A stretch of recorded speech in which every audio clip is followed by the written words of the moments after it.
오늘 우리에게 주신 하나님의 말씀은 마태복음 23장 37절부터 39절 말씀입니다.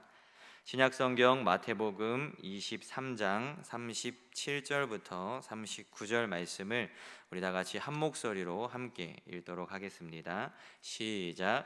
예루살렘아 예루살렘아 선지자들을 죽이고 내게 파송된 자들을 돌로 치는 자여, 암탉이 그 새끼를 날개 아래에 모음같이 내가 내 자녀를 모으려 한 일이 몇 번이더냐. 그러나 너희가 원하지 아니하였도다. 보라, 너희 집이 황폐하여 버려진 바 되리라. 내가 너희에게 이르노니 이제부터 너희는 찬송하리로다. 주의 이름으로 오시는 이여 할 때까지 나를 보지 못하리라 하시니라. 아멘. 할렐루야. 아멘. 오늘도 이 저녁에 하나님께 나와서 예배드리는 우리 동강의 모든 성도님들에게, 또 각 가정에서 방송으로 이 예배를 지키는 우리 모든 성도님들에게, 그 가정들에게 하나님의 크신 은혜와 사랑이 충만할 수 있기를 간절히 소망합니다. 오늘 우리가 읽은 본문은 마태복음 23장의 이제 마지막 부분입니다. 그래서 23장 37절부터 39절까지 우리가 함께 읽었는데, 이제 23장의 마지막 부분이죠. 23장 앞 부분에서는 예수님께서 이제 서기관들과 바리새인들에게 7가지 화 선포를 하시는 장면이 나옵니다. 그래서 이제 그 23장 앞부분을 읽어보면 이런 구절이 7번이나 반복돼서 나오는 것을 볼 수 있게 돼요. 어떤 구절이냐면, 화 있을진저 외식하는 서기관들과 바리새인들이여 하시면서 7번이나 서기관들과 바리새인들에 대하여서 이제 책망하시면서 말씀하시는 이제 그러한 모습을 볼 수가 있습니다. 서기관과 바리새인들이 예수님으로부터 이렇게 7번의 책망, 저주에 가까운 그런 말을 듣게 되었는데, 7번의 화 선포를 받게 된 그 이유가 무엇이냐? 첫째와 둘째는 자신들뿐만 아니라 다른 사람조차 구원받지 못하도록 했기 때문에 이제 하나님께서 이제 그들에게 화 있을진저라고 이제 2번이나 말씀을 하셨고, 세 번째와 네 번째는 하나님 앞에 잘못된 가치관을 이제 드러내고, 이제 그 잘못된 가치관을 사람들에게 가르쳤기 때문에 이제 그것에 대한 이제 말씀을 또 예수님께서 하신 것입니다. 또 다섯째와 여섯째는 외식적인, 그러니까 위선적인 그들의 신앙생활, 바리새인과 서기관들이 사람들 앞에서는 믿음이 있는 척, 기도를 많이 하는 척, 말씀을 많이 읽고 경건 생활을 굉장히 많이 하는 척 하지만 그 속에는, 그 안에는 그러한 모습과는 다른 위선적인 모습이 있었기 때문에 그 위선적인 신앙생활에 대해서 예수님께서 이제 다섯 번째와 여섯 번째 화 있을진저라고 이제 말씀을 하고 계신 것입니다. 또 마지막으로 7번째는 선지자를 핍박하고 죽인 데 대한 이제 말씀으로 그들에 대한 잘못을 이제 7가지의 책망과 저주를 통해 지적을 하고 있는 내용이 바로 23장의 앞부분의 내용입니다. 이렇게 7가지 화를 선포하신 예수님께서는 하나님의 선택된 백성이면서도 복음을 거부한 이제 유대인, 그 유대인의 수도인 예루살렘을 향해 탄식하시면서, 또 하나님의 심판을 받아 멸망당하게 될 그 예루살렘을 향한 안타까운 심정을 가지고 오늘 말씀을 하고 있는 것을 우리가 오늘 본문을 통해서 볼 수가 있습니다. 이 예수님의 탄식과 안타까운 심정, 그래서 37절에 보면 예루살렘아 예루살렘아 라고 말씀하시면서 그 안타까운 심정이 어떠한 것인지를 이제 볼 수 있게 되는데, 그 심정을 통해 오늘 우리에게 주시는 교훈이 무엇인지 함께 나누도록 하겠습니다. 먼저 우리는 하나님의 날개 아래에 거해야 한다는 사실을 이 말씀을 통해서, 예수님의 이 탄식을 통해서 알 수가 있습니다. 우리 37절 말씀을 다시 한번 함께 읽어보도록 하겠습니다. 시작. 예루살렘아 예루살렘아 선지자들을 죽이고 내게 파송된 자들을 돌로 치는 자여, 암탉이 그 새끼를 날개 아래에 모음같이 내가 내 자녀를 모으려 한 일이 몇 번이더냐. 그러나 너희가 원하지 아니하였도다. 아멘. 예수님은 서기관들과 바리새인들을 포함한 예루살렘을 향하여 말씀하고 있습니다. 예루살렘아 예루살렘아 하시며 마치 이 예루살렘을 사람 이름처럼 그렇게 의인화해서 이제 부르고 있는 것을 볼 수가 있는데, 이렇게 의인화하여서 이제 부르면서 안타까운 심정으로 이제 말씀하실 때 그 예수님의 안타까운 심정이 이제 얼마나 큰 것인지를 우리는 이 예루살렘아 예루살렘아라는 이 구절을 통해서 조금이나마 느낄 수가 있습니다. 이렇게 예루살렘을 의인화한 것은 서기관과 바리새인들 뿐만 아니라 예루살렘에 있는 모든 유대인을 가리키고 있기 때문입니다. 이렇게 예수님께서 부르신 것은 하나님께서 예루살렘과 이스라엘 백성들을 사랑하셔서 그들을 위해 선지자들을 보내주시고 파송해 주셨는데, 그래서 이들이 죄악을 버리고 하나님께로 온전히 돌아오기를 원하셨는데, 그런데 이들은 돌아오기는커녕 하나님께서 보내주신 선지자들을 죽이고 돌로 치는 그러한 죄악을 저질렀던 것이죠. 예루살렘과 이스라엘을 향한 하나님의 사랑을 예수님께서는 이렇게 표현하셨습니다. 암탉이 그 새끼를 날개 아래에 모음같이라고 말씀하시며 하나님의 사랑을 표현하셨습니다. 이는 구약성경 이사야 31장 5절에 보면 비슷한 표현이 나오고 있는 것을 볼 수 있는데, 우리 이사야 31장 5절 말씀을 함께 보도록 하겠습니다. 시작. 새가 날개치며 그 새끼를 보호함같이 나 만군의 여호와가 예루살렘을 보호할 것이라. 그것을 호위하며 건지며 뛰어넘어 구원하리라 하셨느니라. 아멘. 여기도 보면 새가 날개치며 그 새끼를 보호함같이 나 만군의 여호와가 예루살렘을 보호할 것이라 라고 이제 말씀을 하고 있습니다. 예수님께서 하신 말씀은 이 이사야 말씀을 떠올리게 하죠. 37절에서 예수님께서 암탉이 그 새끼를 날개 아래에 모음같이라고 하셨는데, 여기서 암탉은 이제 성경 원어로, 헬라어 원어로 오르니스라는 단어로 이제 새 전체를 의미하고, 날개라는 단어는 푸테르가스라는 단어로 새의 날개를 뜻하며 안전한 피난처와 보호의 그늘을 상징하는 단어입니다. 구약에서 이 두 단어는 모두 그의 백성을 보호하시는 하나님을 상징하는 단어로 사용이 되었습니다.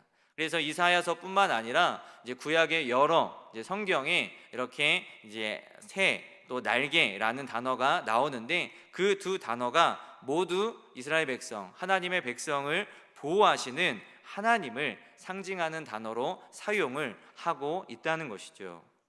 그리고 모으다라는 단어는 에피시 나게이라는 단어로, 이는 어미새가 그 이제 그러니까 본능적으로 습관적으로 그 새끼들을 날개 아래에 모으는 모습을 표현한 단어입니다.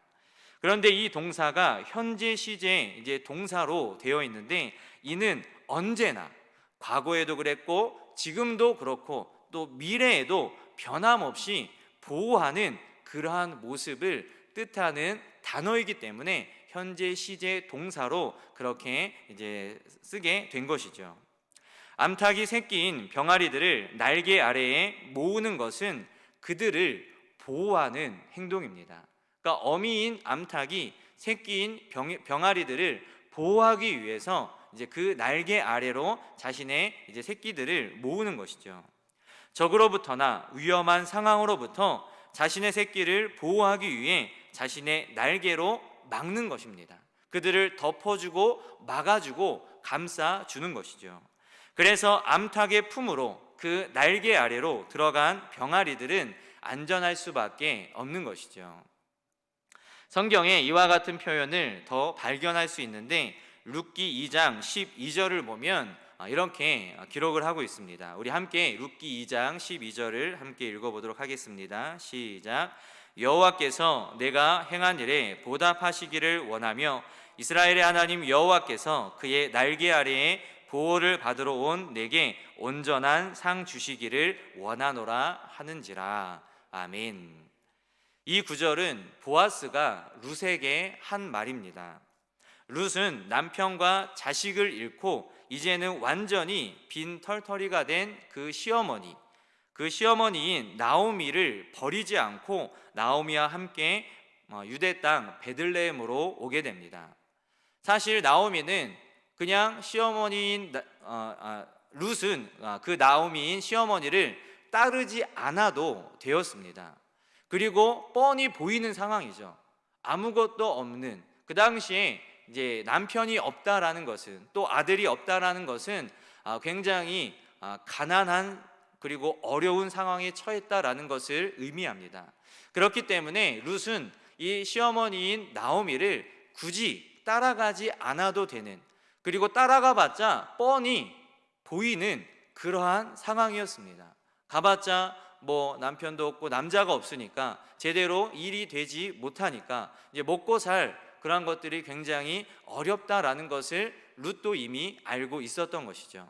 그런데 그럼에도 불구하고 룻은 시어머니인 나오미를 따라갑니다. 그래서 룻기서 1장을 보면 룻이 시어머니를 따라갈 때 어머니 하나님이 나의 하나님이 되십니다 라고 고백하면서 사람을 보고 따라간 것이 아니라 시어머니인 나오미를 보고, 뭐 시어머니 나오미가 뭐가 있어서, 뭐 땅이 있어서, 뭐 베들레헴에 뭐 숨겨둔 뭐 그런 것이 있어서 그 사람을 보고 따라간 것이 아니라 시어머니와 함께하는 그 하나님을 보고 하나님이 계시는 그 베들레헴 땅으로 하나님만 의지하면서 따라갔다라는 그 사실을 우리가 룻기서 1장을 통해서 알 수가 있는 것이죠.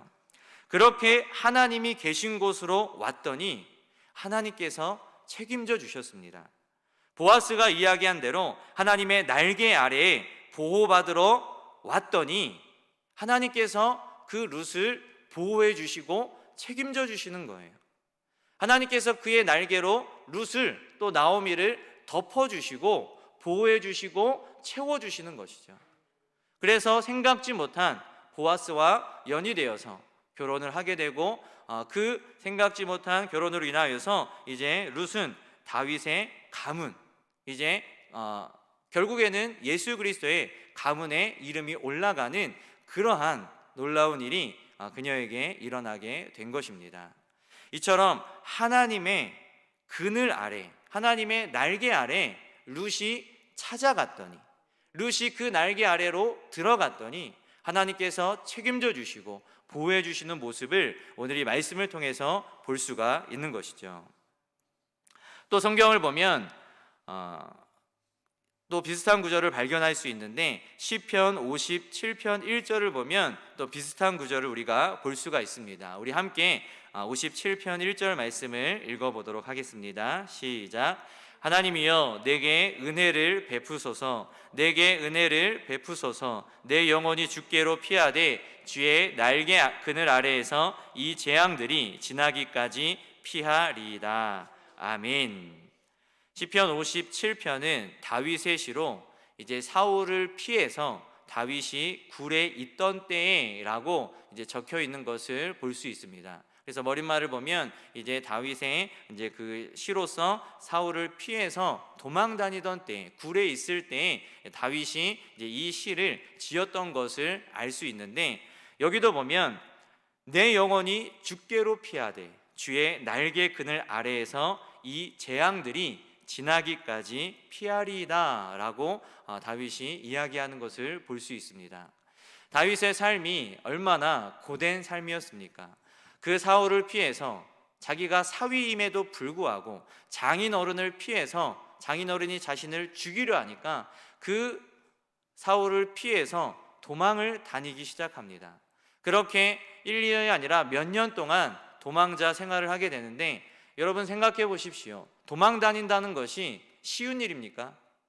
집도 없이 제대로 잠도 못 자고 제대로 머물지 못하고 제대로 먹지 못하고 씻지 못하고 항상 불안한 마음을 가지고 누군가 나를 쫓아오고 있고 잡히면 죽는다라는 그런 죽음의 위협 속에 항상 불안한 마음과 그런 생활을 했던 사람이 바로 다윗입니다. 그런데 그런 생활 가운데서도 다윗은 언제나 하나님만을 의지했고 하나님의 그 날개 그늘 아래에 거하면서 하나님의 보호하심을 경험했습니다. 그래서 위험에 처할 때마다 하나님께서 다윗을 도와주시고 보호해 주시고 그 위험에서 구해 주시는 모습들을 우리가 다윗의 인생을 통해서 또 성경의 말씀들을 통해서 볼 수가 있는 것이죠. 이처럼 하나님의 날개 그늘 아래 거할 때 하나님께서는 보호해 주시고 우리와 함께 해 주신다라는 사실을 깨달을 수가 있습니다. 찬양 중에 광야를 지나며라는 찬양이 있습니다. 이제 히즈웰이라는 이제 찬양 팀이 부른 이제 찬양인데 잠깐 이제 찬양을 이제 부르자면 왜 나를 깊은 어둠 속에 홀로 두시는지 뭐 이렇게 제가 지금 너무 떨려가지고 음을 제대로 못 잡은 것 같은데 이렇게 혼자서 이렇게 찬양하려니까 굉장히 떨려가지고 음을 잘 못 잡아서 이게 무슨 노래인가 하실 수도 있을 텐데 한번 찾아서 들어보시면 이 노래구나 라고 이렇게 알 수가 있을 거예요. 이런 이제 광야를 지나며라는 이제 찬양이 있는데 이제 김동욱이라는 찬양 사역자가 이제 부른 히지웰에 이제 속해가지고 이제 김동욱이라는 찬양 사역자가 부른 이제 찬양입니다. 이제 이 김동욱이라는 사람은 원래는 유명한 엔터테이너, 그러니까 연예인들을 이제 만들어주는 이제 그러한 소속사에 이제 속해서 연습생 생활을 했던 사람이라고 합니다. 그래서 이제 유명한 이제 엔터테인먼트 중에 이제 SM이라는 곳이 있어요. SM. 그 SM에 속해서 이제 연습생 생활을 했고 이제 데뷔를 눈앞에 두고 있었다고 합니다. 그런데 이제 데뷔를 하기 전에 마지막으로 최종 점검을 하고 심사위원들 앞에서 이제 사람들 앞에서 그 엔터테인먼트 관계자들 앞에서 이제 노래를 하고 연기를 하는 이제 그러한 과정이 있는데 마지막에 갑자기 노래를 하고 연기를 하려는데 마치 몸이 굳은 것처럼 이제 말이 되지 않고 입이 떨어지지 않고 몸이 굳은 것처럼 아무것도 할 수가 없었다고 합니다. 그래서 결국에는 데뷔가 무산되고 이제 자신이 이제 그러한 이제 경험을 하다 보니까 자신감이 하락하고 이제 이렇게 못하겠다라는 마음이 들어서 그 SM 소속사를 나왔다고 해요. 그리고 한참을 방황하다가 이제 힘든 시간을 보내게 된 거죠. 그러다가 이제 불면증이 생기게 되고 그 불면증으로 인하여서 이제 한 밤 10시나 11시 되면 그냥 밖에 무조건 나간다고 합니다. 그러니까 목적지도 없이 나가서 5시간, 6시간을 걸어 다녔다고 해요. 그냥 정처 없이 5시간, 6시간을 걸어 다니다가 집에 오는 그러한 일들이 계속 반복되었다고 합니다. 그러다가 어느 날 또 똑같이 거리로 나가서 정처 없이 5시간, 6시간 그렇게 걷다 보니까 이제 사람들이 너무나도 행복해하는 모습을 보는 거예요.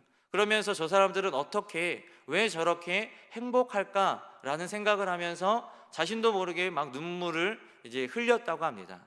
그러다가 이제 오랫동안 걸었으니까 몸이 피곤해서 그 자리에서 쓰러져서 잠깐 잠들었다고 해요. 그렇게 얼마나 잤는지 모르겠지만 그렇게 자고 난 후에 일어나 보니까 한 아침 6시 정도 되었는데 이제 집으로 돌아가기 위해서 걸어가다가 어느 한 교회를 발견했다고 합니다.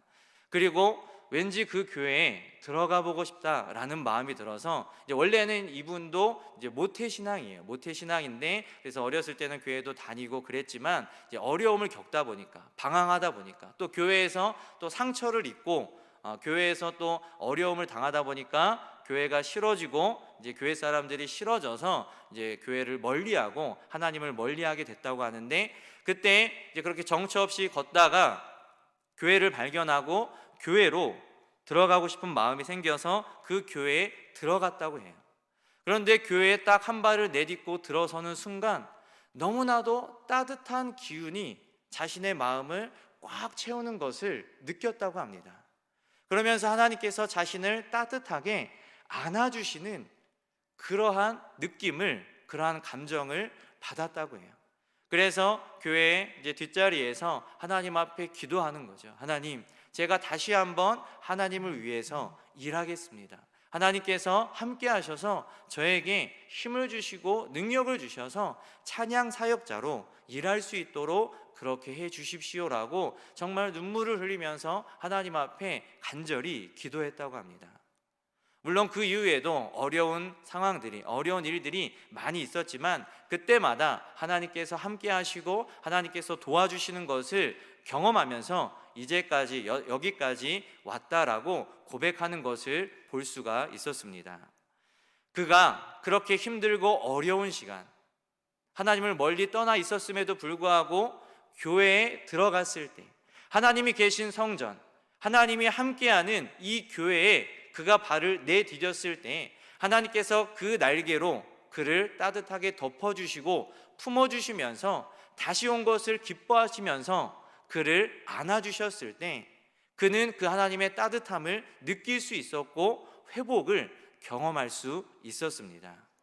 이처럼 하나님께서는 우리를 품어주시고 그의 날개 아래에 찾아오시는 자들, 하나님을 찾는 자들을 보호해 주시며 함께 해주신다라는 사실을 알 수가 있는 것이죠. 이처럼 하나님께서는 자신의 백성들을 부르십니다. 자신의 품으로 하나님의 날개 아래로 부르십니다. 모든 죄악들을 돌이키고 하나님과의 관계를 회복하며 하나님의 일을 이루시기 위해 자신의 품으로 그 날개 아래로 부르고 계신 것이죠. 예루살렘을 향하여 하신 이 말씀은 이 유대인들에게만, 서기관과 바리새인들에게만 하신 것이 아니라 바로 오늘을 살아가는 우리를 향해, 우리 동관교회 성도들을 향해 하신 말씀이기도 합니다. 세상에 빠져서 세상 것만을 바라보면서 세상에 지쳐서 힘들어서 쓰러져 있고 힘겨워하고 있는 그 우리들에게, 그렇게 살아가고 있는, 무기력하게 힘들게 살아가고 있는 우리들에게 하시는 말씀인 것이죠. 우리는 하나님 안에 그의 날개 아래에 있어야 합니다. 그래야 안전합니다. 그래야 살 수 있습니다. 작은 병아리가 어미 곁 그 날개 아래에 있을 때, 그 품 안에 있을 때 안전하듯이 우리는 하나님 안에 있을 때 살 수 있는 것이고 안전할 수 있는 것이죠. 이 세상을 살아가는 우리가 세상에 빠져 있는 것이 아니라, 세상의 어려움으로 허우적대는 것이 아니라, 그 어려움에만 몰두해 있는 것이 아니라 하나님 앞에 나와서 하나님 품으로 찾아와서 하나님 그 날개 아래 거하면서 주님께서 주시는 그 힘과 능력으로 살아갈 수 있는 우리 동감교회 모든 성도들이 될 수 있기를 간절히 소망합니다. 두 번째로, 하나님이 부르실 때 순종하지 않으면 안 된다는 사실을 오늘 말씀을 통해 알 수가 있습니다. 우리 38절 말씀을 다시 한번 읽어보도록 하겠습니다. 시작. 보라, 너희 집이 황폐하여 버려진 바 되리라. 아멘. 하나님께서는 예루살렘과 이스라엘 백성들을 부르셨습니다. 몇 번이나 부르셨습니다. 하지만 이들은 응답하지 않았고 원하지 않았습니다. 듣지 않은 것이죠. 하나님의 부르심에 응답하지 않고 순종하지 않았습니다. 그래서 결국 어떻게 되었습니까? 보라, 너희 집이 황폐하여 버려진 바 되리라. 여기서 너희 집은 예루살렘 성전을 가리키고 있습니다. 예루살렘 성전은 이제 주 70년에 로마 황제의 군대 티토 장군에 의해 멸망을 당하게 되죠. 계속되는 유대인들의 반란에 로마가 군대를 투입하게 된 것입니다. 그래서 예루살렘은 로마에 의해 완전히 폐허가 되었고 수많은 사람들이 죽게 되었습니다. 예수님께서 말씀하신 그대로 이루어진 것이죠. 이처럼 하나님의 부르심을 듣지 않았더니, 하나님의 말씀에 순종하지 않았더니 예루살렘과 이스라엘 백성들은 결국에는 하나님의 심판을 받게 되었습니다. 구약도 마찬가지죠. 하나님께서 계속해서 이스라엘 백성들을 부르셨습니다. 선지자들을 통하여서 돌아오라, 우상을 버리고 하나님께로 돌아오라, 다윗처럼 그렇게 하나님께로 돌아오라 라고 계속 말씀하셨지만, 계속 기회를 주셨지만 결국 듣지 않으니까 바벨론과 아수르를 통하여서 멸망을 하고 심판하시는 모습을 볼 수가 있는 것이죠. 우리는 하나님의 말씀에 영적으로 민감하게 반응하고 응답하며 순종해야 합니다. 하나님의 부르심에 하나님 안에서 온전하게 하나님의 일들을 순종하고 감당해야 하는 것이죠. 그렇지 않으면 하나님은 우리를 사용하지 않는 것입니다. 몇 번을 불러도, 몇 번을 기회를 줘도 응답하지 않고 순종하지 않으면 그 기회가 다른 사람에게 넘어가는 거예요. 하나님은 자신의 계획과 일들을 꼭 이루시고 성취하시는 분입니다. 그 일은 하나님께서 부르실 때 응답하는 자, 또 순종하는 자를 통하여서 이루십니다. 우리는 하나님께 순종함으로 더 크게, 더 많이 쓰임받을 수 있는 하나님의 일꾼 될 수 있기를 간절히 소망합니다. 하나님께서 이 시대 상황 가운데 힘들고 어려운 시대이지만, 그래서 예배를 지키는 것도, 교회에 나오는 것도 힘들고 어렵지만, 그래도 이 상황 가운데서도 하나님은 찾고 계신 거예요. 하나님의 말씀을 듣는 자, 하나님의 말씀을 이루는 자, 하나님의 말씀을 순종하는 자를 찾고 계신다는 것이죠. 그때 저와 여러분들이, 우리 동방교회 성도님들이 반응하고 응답하고 순종하면 하나님께서 우리를 통해서, 이 교회를 통해서 하나님의 일들을 어렵지만 힘들지만 이루어 주실 줄 믿습니다. 그래서 오늘 말씀을 통하여서 하나님의 말씀에 순종하고 그 말씀을 따라 나아갈 수 있는, 그리고 하나님의 그 날개 그늘 아래 하나님의 놀라운 은혜를 경험하면서 살아갈 수 있는 우리 동감교회 모든 성도님들이 될 수 있기를 간절히 소망합니다. 기도하겠습니다.